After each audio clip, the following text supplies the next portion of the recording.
Vamos a comenzar esta predicación con una ilustración. Imaginémonos un hombre, un ser humano, como usted y como yo, que vivió toda su vida en una cueva profunda. Nunca ha salido a la intemperie. No conoce ni la luna ni el sol. Toda su vida vivió en una cueva profundamente oscura. Pero un día, alguien bajó a esa cueva y trató de explicarle qué era la luz. Por más que le dijo, le explicó, le contó, le narró, aquel hombre no podía comprender lo que este otro que venía de afuera le estaba explicando. Él no podía entender qué era la luz del sol. Aquel hombre que vivía en la cueva, escéptico y sin entender con claridad qué era lo que le estaban explicando, hizo allí mismo un poco de fuego. Tomó el fuego y se lo enseñó al hombre que había descendido y le dijo: ¿es esto la luz?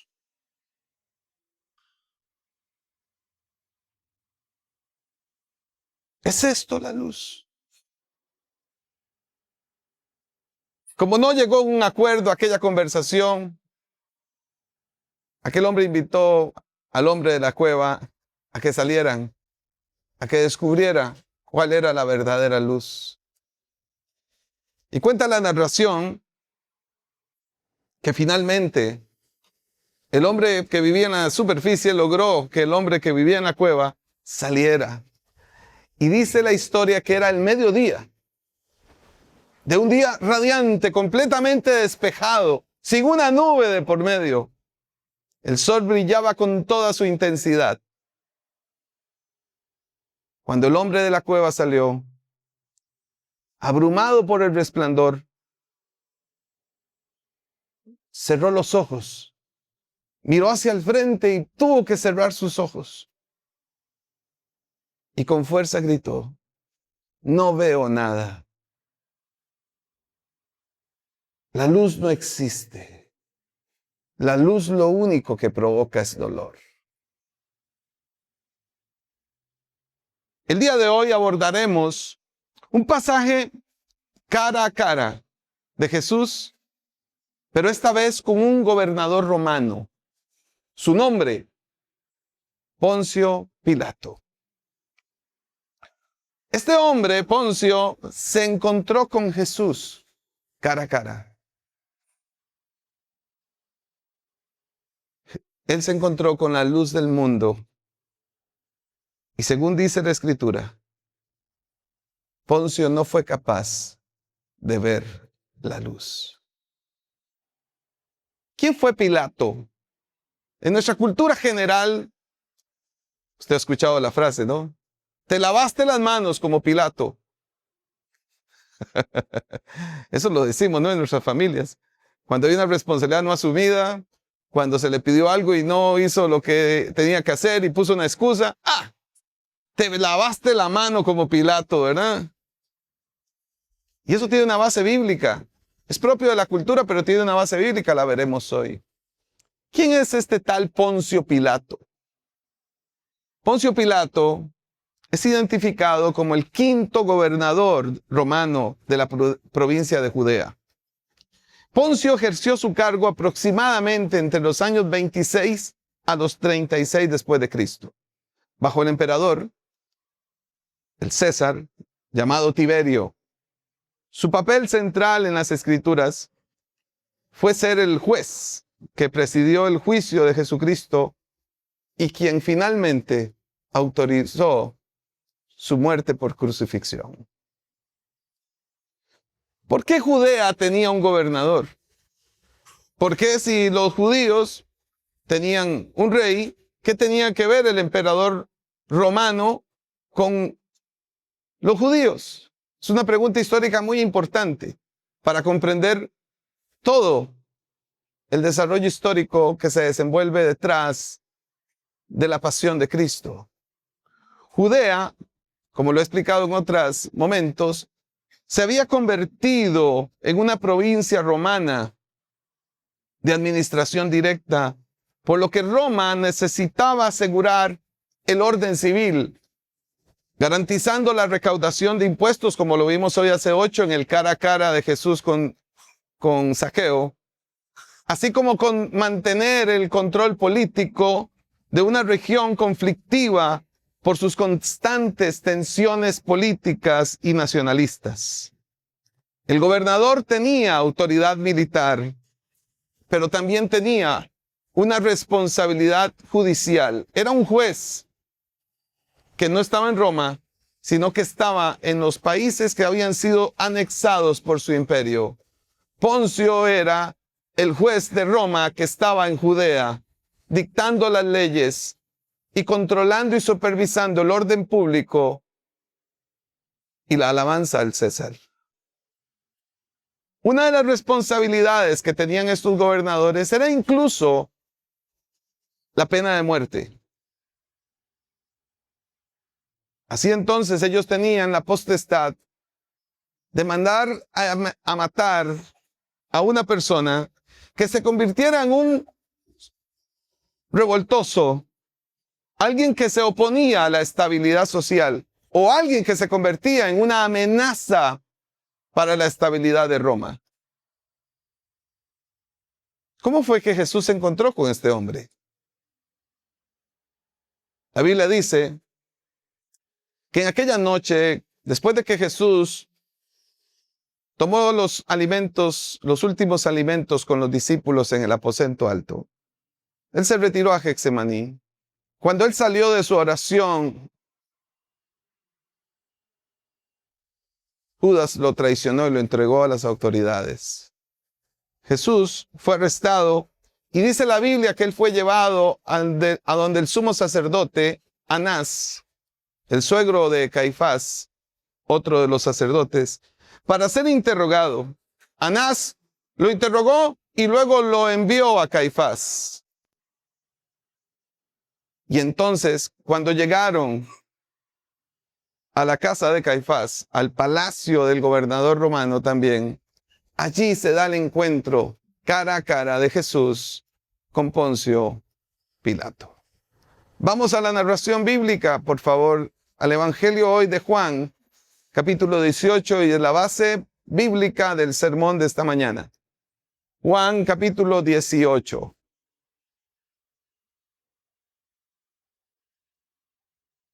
Versículo 28.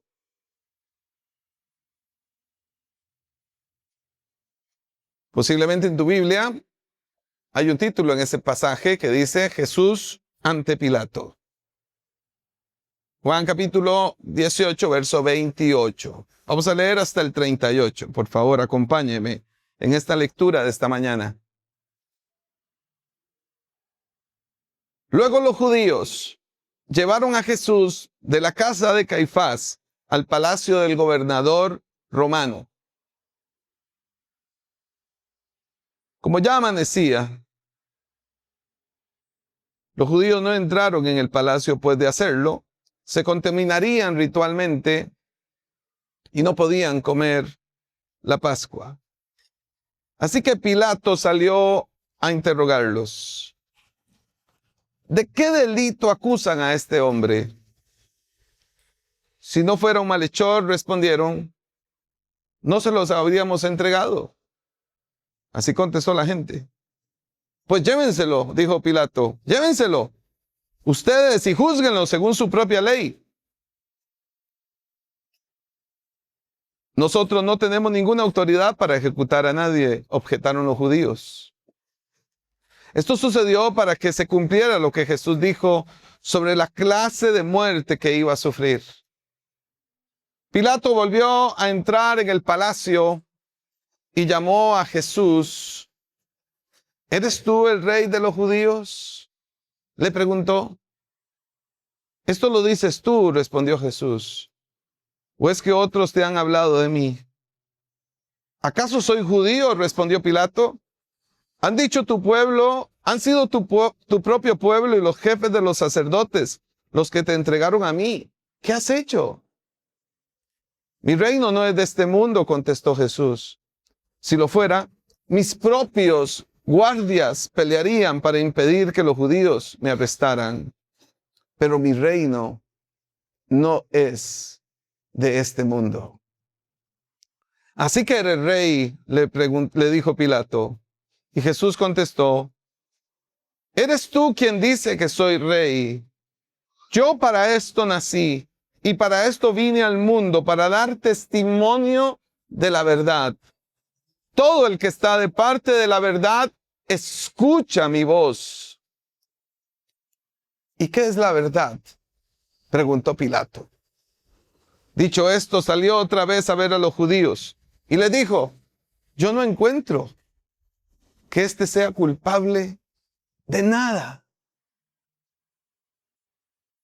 Dejémoslo ahí y observemos algunos detalles de este pasaje que creo que son relevantes para luego llegar a descubrir el mensaje que Dios quiere que afirmemos hoy. Como vemos, hay un interrogatorio legal entre Pilato con Jesús en este cara a cara. Pilato está en su condición de juez, Imperio Romano en Judea. Le traen, una multitud trae a Jesús. Una multitud de judíos presenta ante Pilato a Jesús, pidiendo que lo condene, pidiendo que declare y sentencie muerte a Jesús. Pero Pilato no era un inexperto en las leyes romanas. Pilato sabía que había un proceso que había que cumplir, un proceso legal que Jesús tenía que cumplir. Además, me están aquí levantando muy temprano y esta multitud que está haciendo aquí, y yo me acabo de despertar, vengo recién desayunando y esta gente aquí presionando y molestando tan temprano. Y entonces Pilato toma un momento y le pregunta a Jesús, ¿de qué delito acusan? Más bien le preguntó a la multitud, ¿de qué delito acusan a este hombre? ¿De qué delito acusan ustedes a este hombre? Vienen aquí a levantarme, a despertarme, a buscarme tan temprano. Vienen a mi palacio, vienen a interrumpir mi calma, me traen a este hombre. Ustedes, judíos, ¿de qué acusan a este hombre? ¿De qué acusan a este hombre? Jesús enfrentó el odio de los pecadores. Aquel que su palabra lo llama el juez de toda la tierra, fue juzgado de manera injusta y vil por simples mortales. Jesús, siendo la verdad en el mundo, es juzgado en base a mentiras. Pero esto confirma la completa inocencia de Jesús. En base a mentiras fue llevado Jesús ante Pilato. Esto parecería nuevo, pero no lo es. Según la profecía bíblica, así tenía que cumplirse. Desde el Antiguo Testamento ya hay profecías que reconocían cómo iba a ser la entrega de Jesús. Isaías 53:9, recuerdo para ustedes, dice, se le asignó un sepulcro con los malvados y con los ricos fue su muerte, aunque no cometió violencia alguna, ni hubo engaño en su boca. No iba a ser nuevo que Jesús fuera juzgado de manera imparcial. La manera en cómo fue llevado, cómo fue capturado y cómo fue llevado ante esta autoridad carece de toda justicia, pero así había sido profetizado. Según vemos también en Mateo 26, el Sanedrín se había reunido en la casa de Caifás y decidieron que Jesús debía de morir. Así que llevaron a Jesús ante Caifás al pretorio y ahí se encontró con Pilato. Dado el control que ejercía el Imperio Romano sobre Israel, los judíos no podían ejecutar a nadie sin su autorización. Su objetivo era que Pilato autorizara su decisión para matar a Jesús. Y entonces Pilato salió de su residencia y preguntó a los judíos, abrió el proceso judicial, ¿de qué delito acusan a este hombre? Así abrió Pilato el proceso judicial contra Cristo. Aquellos judíos querían una sentencia de muerte contra Jesús. Su acusación, este hombre dice ser el Hijo de Dios. Este hombre dice ser Dios.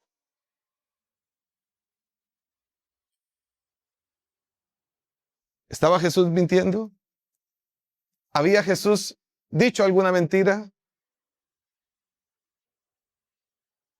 Aquella multitud enceguecida, sin luz, no podía ver la verdad. No podía conocer la verdad.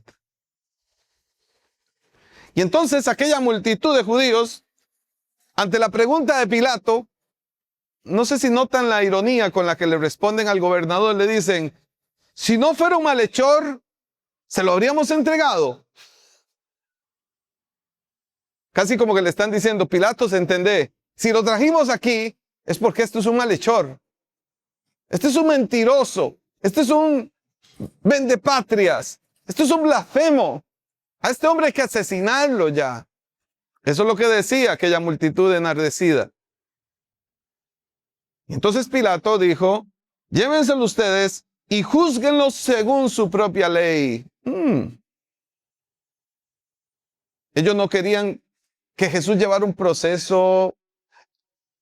Ellos querían la muerte de Jesús. Ellos no querían que fuera el Sanedrín el que tuviera que dictar una sentencia que además no podían. El Sanedrín no podía dictar sentencia capital contra Jesús porque esa era potestad y autoridad solo de Roma. Y ellos no querían nada más que la muerte de Cristo. Su deseo era ver a Cristo morir. Y no morir sino a través de la pena capital de los romanos, que era la muerte por crucifixión.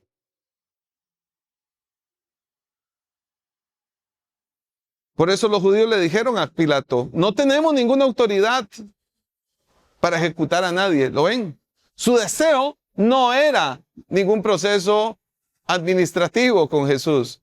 Su deseo era la muerte, ejecutarlo, verlo ejecutado. Y dice el texto 32, algo que es sobresaliente. Esto sucedió para que se cumpliera lo que Jesús dijo sobre la clase de muerte que iba a sufrir. Eso no es un hecho menor en el pasaje de Juan 18, porque Jesús había dicho, él mismo había dicho, cómo sería la clase de muerte que él tendría que sufrir. Jesús dijo que aún los gentiles participarían de su muerte. Según Marcos, y ese versículo sí quiero que lo vean conmigo, es un versículo que me parece que afirma poderosamente esta verdad bíblica. Marcos 10, versículo 33. Es Jesús anunciando su muerte, el camino a su pasión, y él dice en Marcos 10, 33 lo siguiente: ahora vamos subiendo a Jerusalén, y el Hijo del Hombre será entregado a los jefes de los sacerdotes, Anás, Caifás, y a los maestros de la ley. Ellos lo condenarán a muerte y lo entregarán ¿a quiénes? A los gentiles. ¿Quiénes eran los gentiles? Los romanos. Un gentil es un no judío. Así se diferenciaban en la época del primer siglo. Los judíos por una banda y los no judíos se les conocía como gentiles. Y los gentiles en el pasaje de Juan 18 son los romanos. En este caso, Poncio Pilato, gobernador del emperador. Verso 34, se burlaban de él, le escupirán, lo azotarán y lo matarán, pero al tercer día resucitará. Todas y cada una de estas palabras vieron su cumplimiento absoluto en la obra de Cristo, en esa experiencia de ser entregado, llevado a la cruz, sepultado, y como lo celebraremos de hoy en 8 días, si el Señor así nos lo permite, resucitó para nunca más experimentar muerte sino una vida glorificada y eterna. Ahora, Jesús no solo anticipó quiénes lo iban a entregar, quiénes lo sentenciarían y cómo sería tratado. También Jesús profetizó la clase de muerte que él experimentaría. Cuando Jesús habló con Nicodemo, la predicación de Lucho hoy hace 2 semanas, esa predicación hermosísima que hizo, te felicito por cierto, excelente contenido bíblico y la forma en cómo lo expusiste. En el versículo, en Juan capítulo 3, verso 14, Jesús le dijo a Nicodemo, como levantó Moisés la serpiente en el desierto, así también tiene que ser levantado el Hijo del Hombre. ¿Cómo que el Hijo del Hombre va a ser levantado como una serpiente? Bueno, Lucho lo explicó perfectamente ese pasaje, y si no lo escuchó, busque la predicación y escúchela porque fue preciosa, me edificó muchísimo. ¿Qué significa esto? Que el Hijo del Hombre será levantado. ¿Y qué tiene que ver la serpiente de los tiempos de Moisés con Jesús? Bueno, también en Juan capítulo 8, 28, en Juan 12, 32, Jesús se refirió a ser levantado. Y cuando leemos en estos pasajes esta expresión, será levantado, Jesús lo que se estaba refiriendo era la forma en cómo moriría. Salmo 22. Jesús moriría levantado en una cruz, una ejecución pública al estilo romano, pegado, literalmente clavado en la cruz, levantado en la cruz.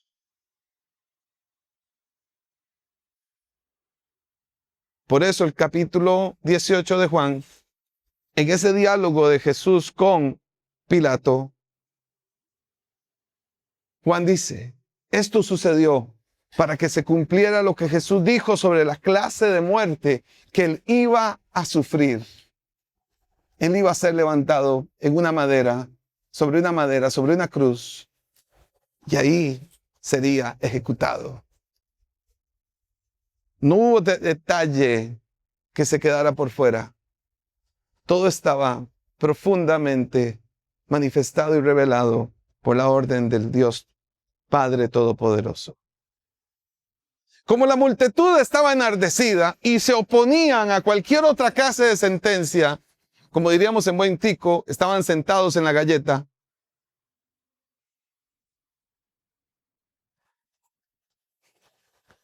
Pilato volvió a entrar para hablar con Jesús. Y Pilato le dijo, ¿eres tú el rey de los judíos? Allá afuera me andan diciendo que es que tú dices que eres el Hijo de Dios, que tú eres Dios encarnado. ¿Eres tú realmente un rey? ¿Eres el rey de los judíos? Pilato buscaba saber si Jesús se declaraba culpable o si se declaraba inocente. El debido derecho, el proceso judicial merecía una respuesta por parte del acusado.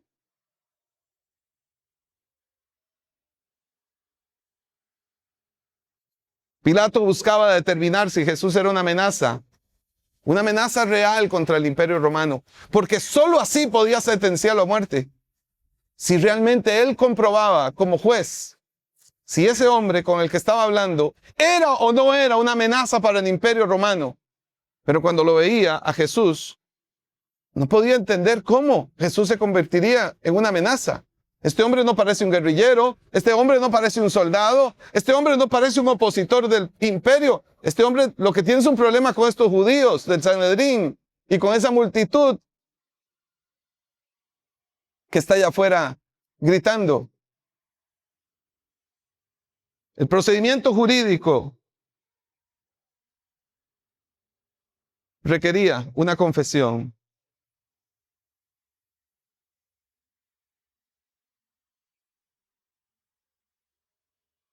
Jesús le respondió, tú dices que yo soy el rey de los judíos. ¿Eso lo dices tú? ¿O es que otros te han hablado de mí? Esa respuesta de Jesús lo confundió aún más a Pilato. Porque es Pilato el que está confesándole a Jesús, diciéndole, ¿eres tú el rey de los judíos? Y Jesús le dice, Eso lo estás diciendo tú. Pilatos estaba buscando que Jesús confesara inocencia o culpa. Nunca se esperó esta respuesta de parte del Señor. No sabía con qué clase de inteligencia estaba hablando Pilato. La inteligencia superior del Padre, del Hijo y del Espíritu. Pilato no entendió la respuesta de Jesús e intenta llegar al fondo y le dice, ¿acaso soy judío? ¿Cómo me pides a mí que yo sepa quién eres tú? ¿Cómo quieres que yo te diga qué es lo que estás haciendo? ¿Qué es lo que está pasando aquí? Yo no soy judío. Han dicho tu propio pueblo y los jefes de los sacerdotes, los que te entregaron a mí, ¿qué has hecho? Han sido tu pueblo, han sido los sacerdotes los que te entregaron aquí. Pero ¿qué es lo que has hecho? ¿Qué es lo que hiciste? El procedimiento jurídico empleado por Pilato permitía que el interrogatorio al acusado. Y aún más, Pilatos no entendía lo que estaba pasando, según lo que vemos en Juan 18. Entonces, el procedimiento, el ordenamiento jurídico requería un interrogatorio, requería una confesión por parte del acusado, pero no hay acusación visible para Pilato. ¿Cuál era el delito real? Por eso Pilato le pregunta a Jesús, ¿qué hiciste? ¿Qué es lo que has hecho? Y entonces Jesús le contestó, mi reino no es de este mundo. Si lo fuera, mis propios guardianes pelearían para impedir que los judíos me arrestaran. Pero mi reino no es de este mundo. En este mismo capítulo 18, un poco más atrás, recuerdan que cuando llegaron los guardias romanos a tomar a Jesús, a arrestarlo, Pedro salió así de manera impulsiva, sacó un cuchillo y le cortó la oreja a uno de los soldados. Jesús lo detuvo. Y creo que hay una conexión entre ese evento y la expresión del verso 36. Mi reino no es de este mundo. Yo tengo mi propia guardia. Y esa guardia no permitiría que nadie se me acercara. Pero es que esa guardia está sometida a mí. Y esto es necesario que yo lo pase. Esto tengo que vivirlo. Esto tengo que experimentarlo. El reino de nuestro Señor no es como los reinos de este mundo. No deriva de ninguna autoridad humana. Hoy, como por ejemplo, cuando vemos la lucha de poder y la tiranía y lo absurdo de la guerra y la muerte, donde vemos la desproporción del poder, entendemos esto mejor que nunca. El reino de Cristo se trata de un reino de salvación al mundo. La revelación del Hijo del Hombre que da vida a quienes pertenecen a su reino espiritual.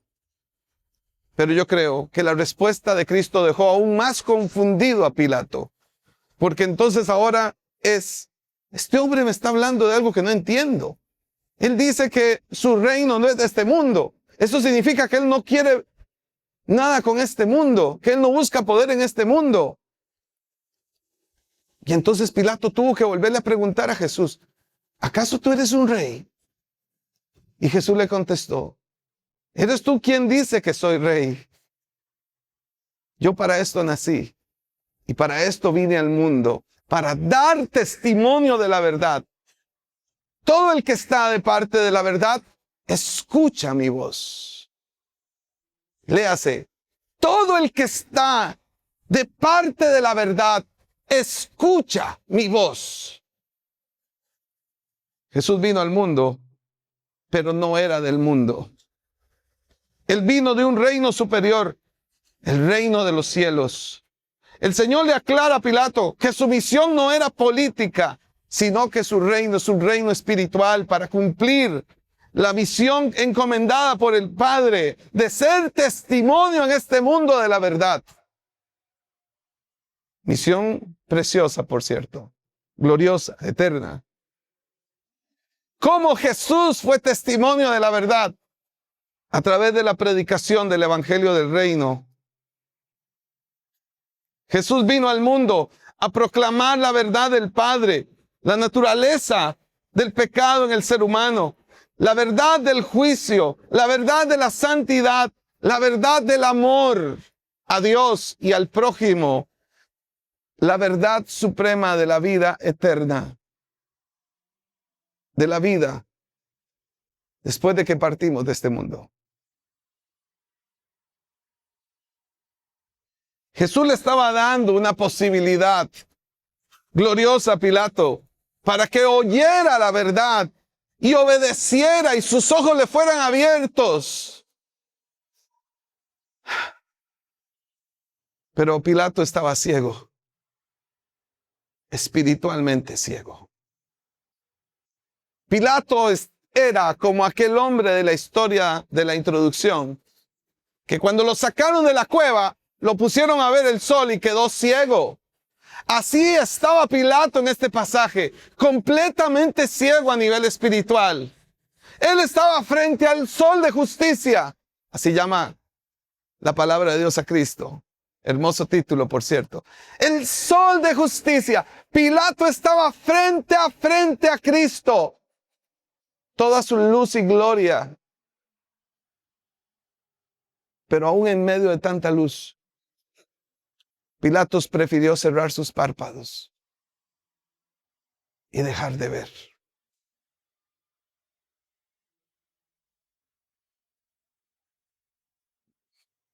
Confundido, desorientado, así vemos a Pilato en el pasaje. Solo tuvo oportunidad para una pregunta más. ¿Y qué es la verdad? ¿Y qué es la verdad? Pilato buscaba la verdad y no podía ver que estaba ante él. Esta es una clara evidencia de la tragedia humana, queridos y amados hermanos. Esa es la tragedia de la humanidad. Estar frente a la verdad y no poder conocerla. Una humanidad que busca la verdad en todos los lugares, excepto en el lugar correcto, porque no pueden verla.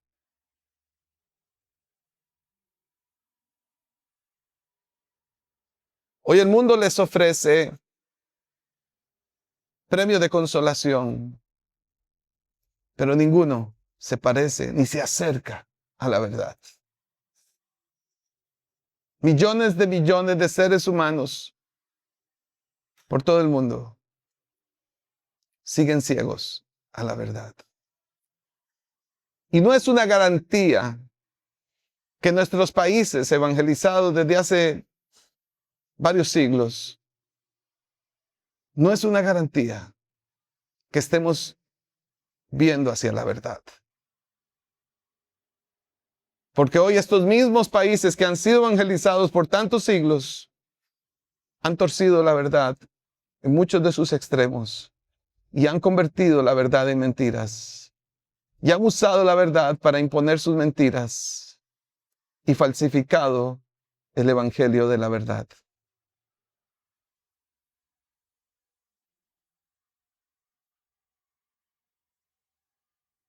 Pilato no pudo encontrar culpable a Jesús. No encontró culpa de nada.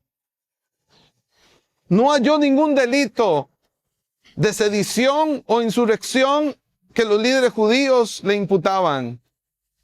Se dio cuenta que Jesús no podía ser culpable. Que Jesús no era una amenaza. No lo dice el Evangelio de Juan, pero lo dice el paralelo de Mateo, que la esposa de Pilato se le acercó y le dijo, no te metas con ese hombre. No te metas con ese hombre porque yo me soñé con él. Estuve pasando unos sueños y no te metas con él. La esposa llegó a hablarle a Pilato, dice el Evangelio de Mateo.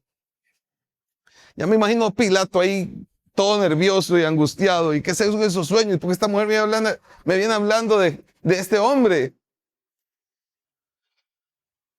Pilato no pudo encontrar culpable a Jesús. Sin embargo, al ser incapaz de ver la verdad, también fue incapaz de mantenerse firme ante la inocencia de Jesús.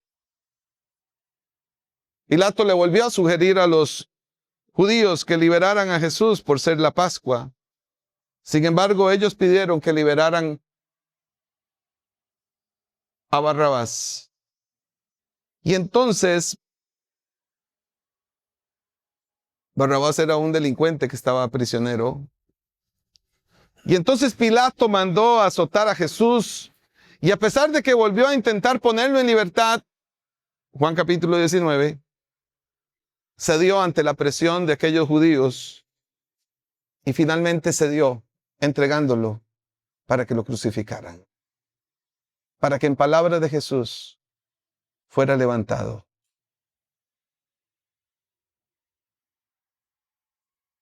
Mateo 27, 24 dice el texto que cuando Pilato vio que no conseguía nada, sino que más bien se estaba formando un tumulto afuera de su palacio, pidió agua y se lavó las manos delante de la gente.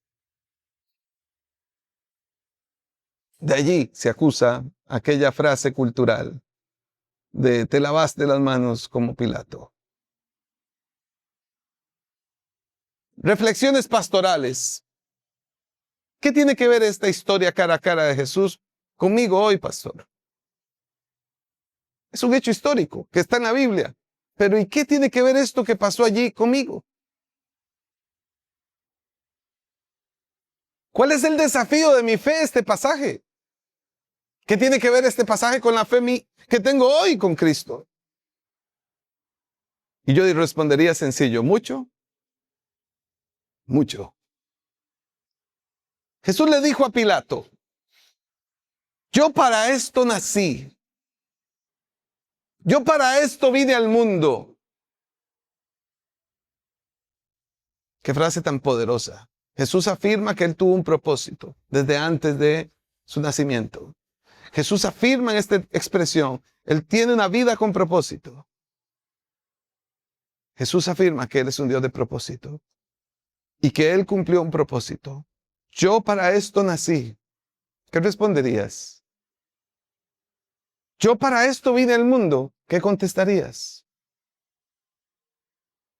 Y Jesús dijo, para dar testimonio de la verdad.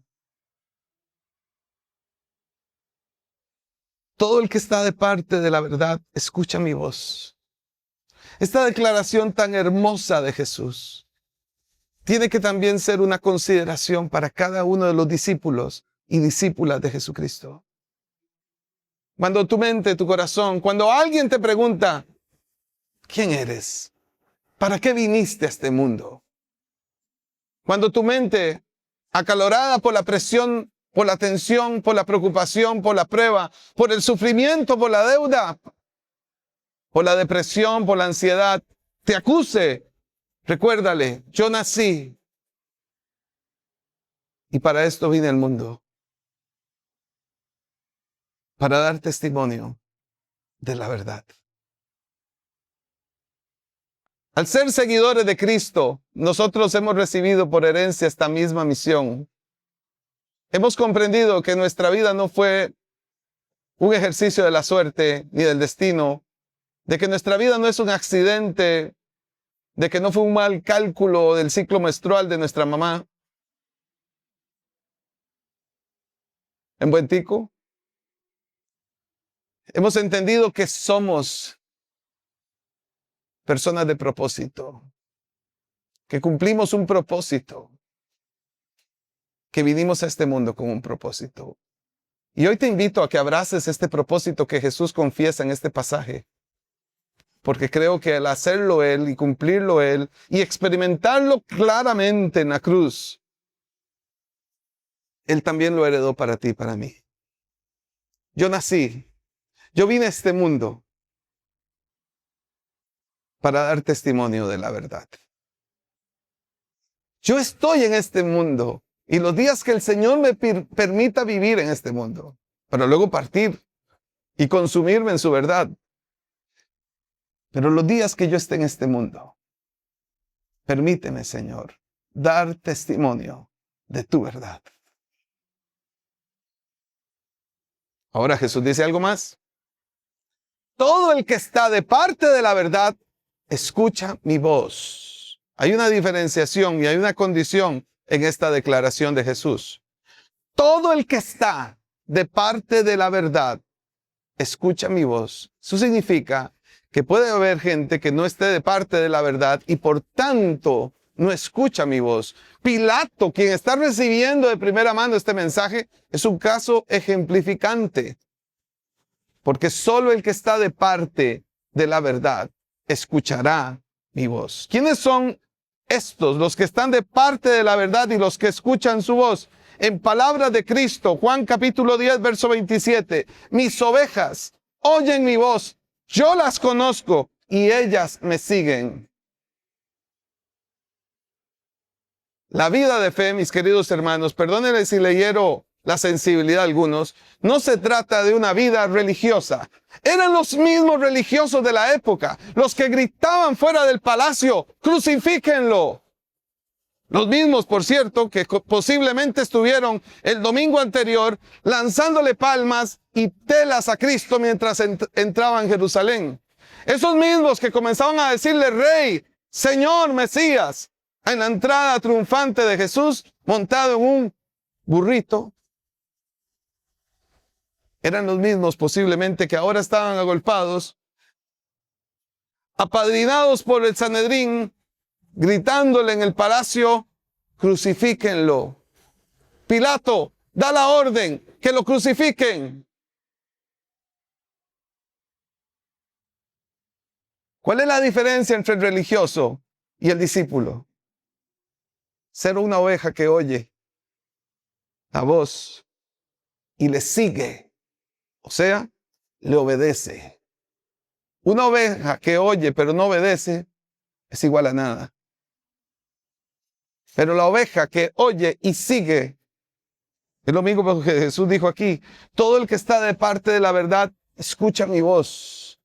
Pero no es un ejercicio de escucharlo y simplemente quedar allí. La escucha de que Jesús habla aquí es una escucha diferenciadora. Es una escucha de acción, de determinación y de transformación de la vida cristiana. Donde realmente hay arrepentimiento de la naturaleza del pecado. Donde realmente hay una confrontación con la vida del pecado. Jesús dijo en Juan capítulo 10, verso 6, yo soy el camino, yo soy la verdad y la vida. Nadie llega al Padre si no es por mí. Y eso es lo que le sucede a la cultura religiosa de nuestros tiempos.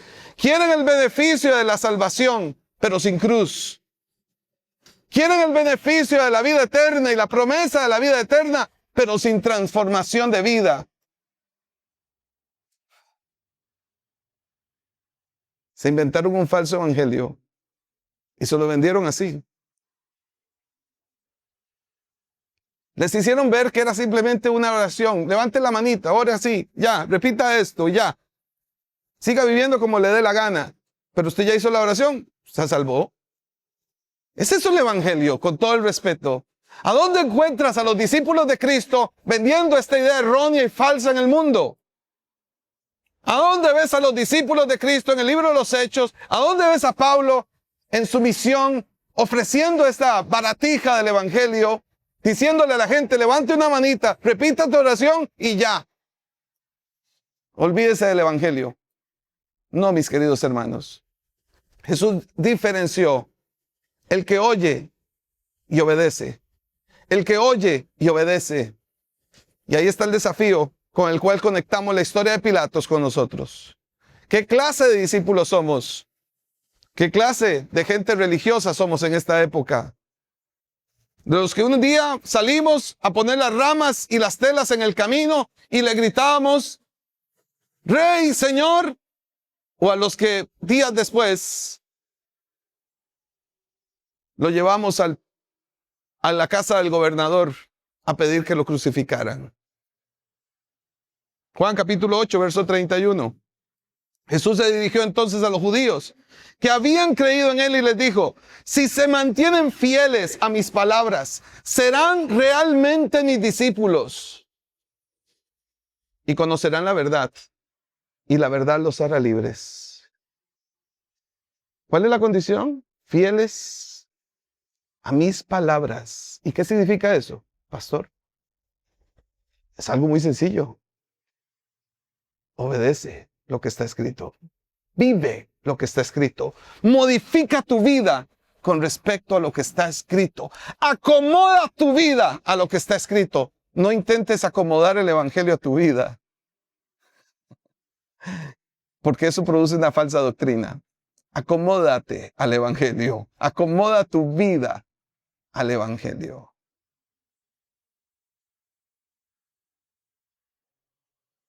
Jesús nos invita a la iglesia a ser testificadores de la verdad. Él lo dijo. Él vino, le dijo a Pilato: yo vine a dar testimonio de la verdad. Entonces Jesús es ascendido luego de su resurrección. ¿Quiénes creen ustedes ahora que somos los testimonios y los testigos de la verdad? ¿A quiénes el Señor encomendó esta misión? Bueno, si no lo sabías, déjame decírtelo hoy.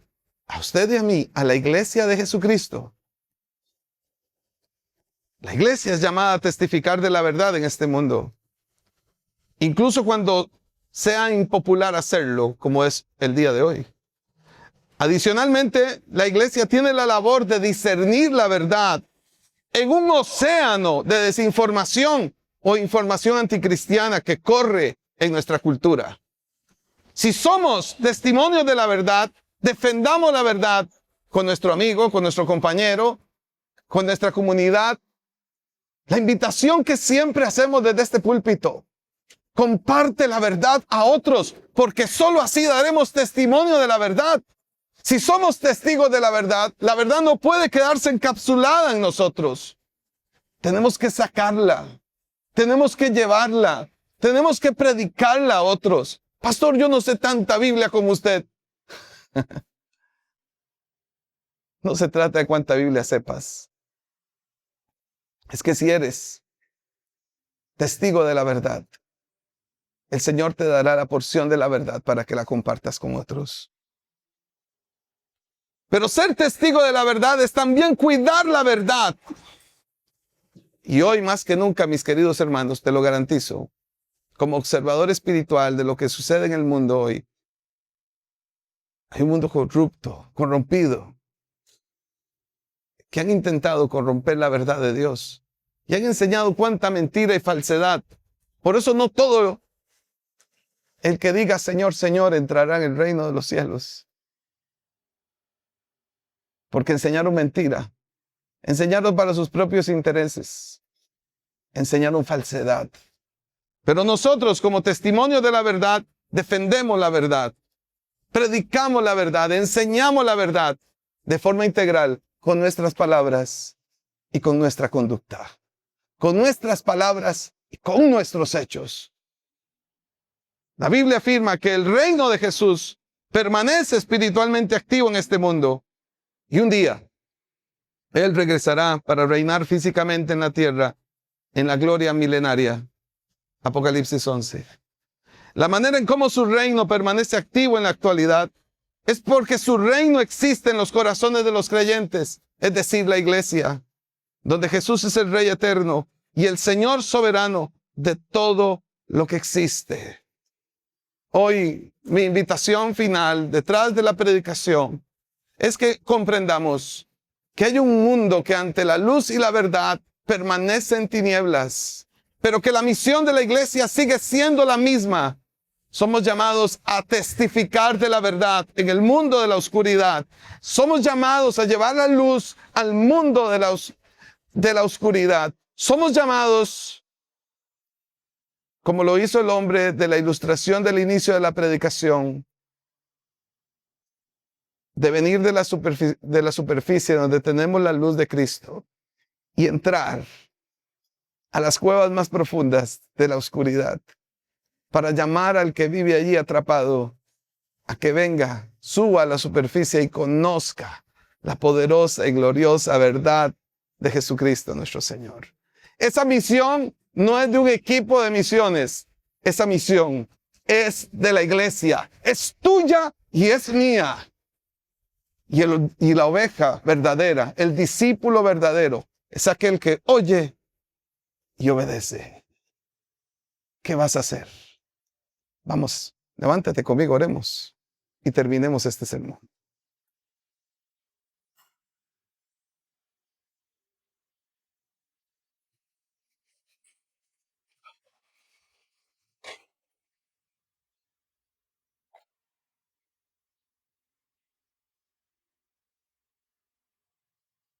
Yo para esto nací y para esto vine al mundo. Para dar testimonio de la verdad.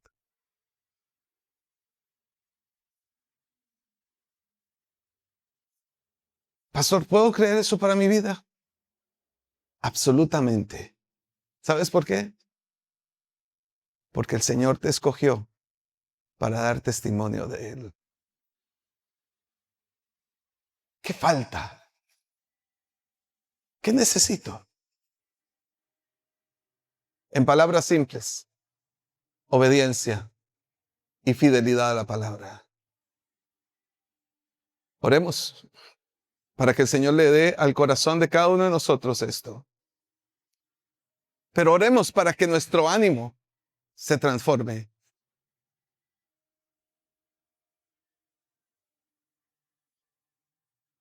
Miles de millones viven en las oscuridades espirituales más profundas.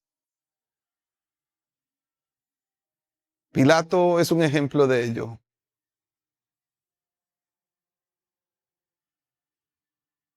Pero Dios quiere usarte a ti y a mí para testificar de la verdad. Todo el que está de parte de la verdad, escucha mi voz. Abre nuestros oídos y nuestro entendimiento para comprender esto, Señor. Caminar como ovejas en este mundo que te conocen, que te escuchan, pero que también te seguimos.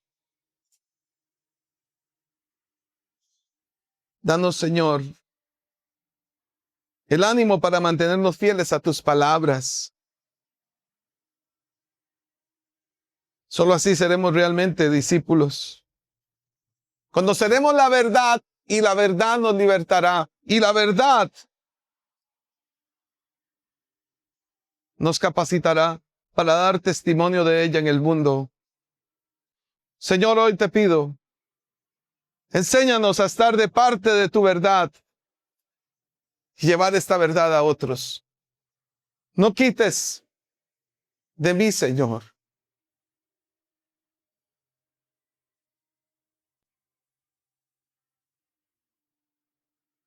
no me quites, Señor. No me apartes jamás de tu verdad. Más bien, usa tu espíritu poderoso, Señor, para que yo sea animado a dar testimonio de esta verdad.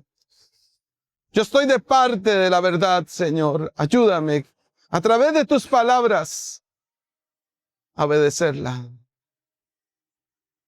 Esta semana misma, ayúdame, Señor, a compartir tu verdad. A ser un discípulo vigilante para que otros conozcan tu verdad, para que otros lleguen a esta revelación, para que otros alcancen esta distinción gloriosa de tu palabra.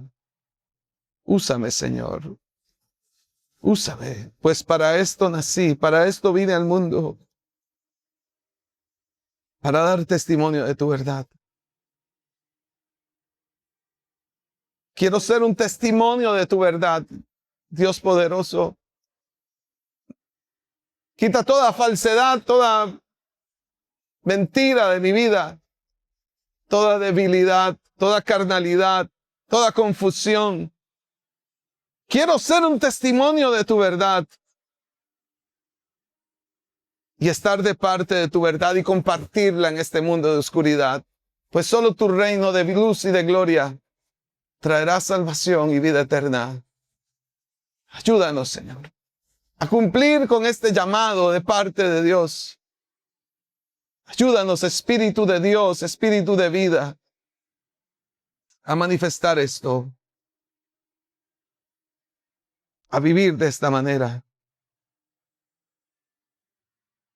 En tiempos de oscuridad, tinieblas, tú eres la luz salvadora, precioso sol de justicia. Tú te levantas ya en una cruz. Tú eres levantado por tu iglesia en el mundo entero para proclamarte y llevar sanidad a las naciones de la tierra. Bendice, oh Señor, con tu salvación a todos los pueblos.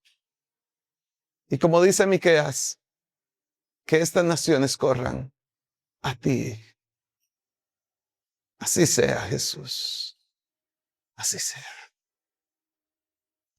Un aplauso al que vive para siempre y por siempre.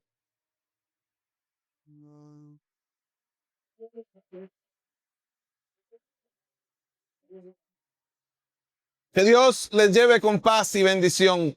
Que tengan una hermosísima semana.